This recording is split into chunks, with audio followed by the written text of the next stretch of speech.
Hello বন্ধুরা, আজকে চলে এসেছি সেজে গুজে সুন্দর হয়ে। তো আজকে আলোচনা করব একটা বিশেষ কাজ নিয়ে, যে তোমরা জানো যে যারা অনেক বছর ধরে সন্ন্যাসী হয়ে আছেন তাদের জীবনযাপন, তো তারও উপরে জীবনযাপনটা আজকে আলোচনা করব।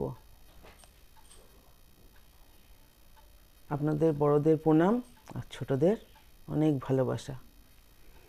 পারলে এটা শেয়ার করবেন ভিডিওটা আর ফলো করে দেবেন।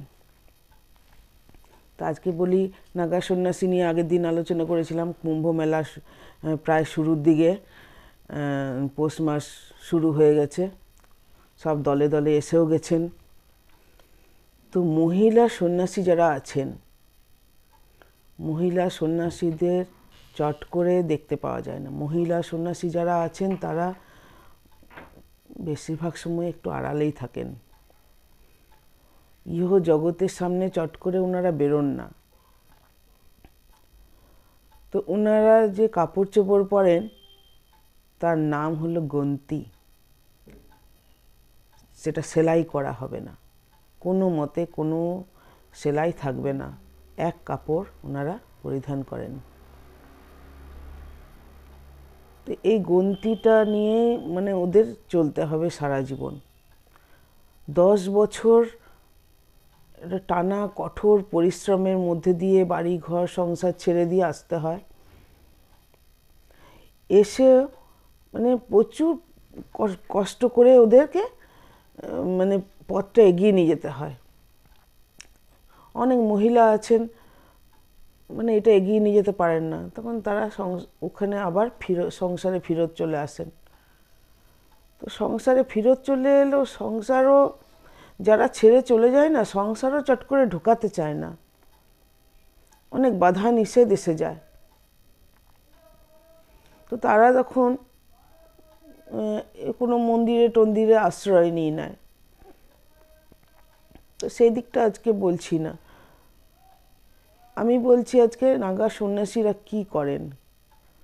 তাদের 10 বছর যে তপস্যা হয়ে গেল, তপস্যার পরে তাদের একটা দীক্ষা দেওয়া হয়।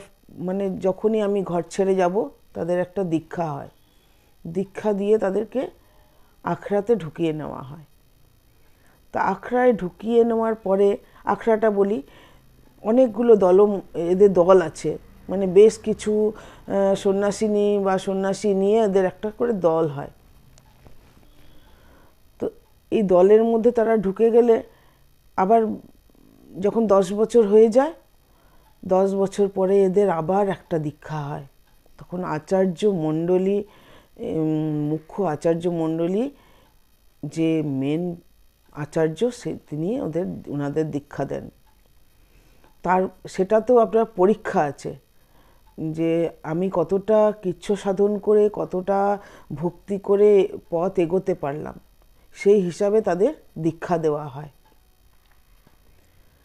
তো এই দীক্ষার শেষে নিজেদের পিণ্ডদান করে, মা বাবার পিণ্ডদান করে, মাথা মুড়িয়ে তাদের এই দলে নিয়ে নেওয়া হয়।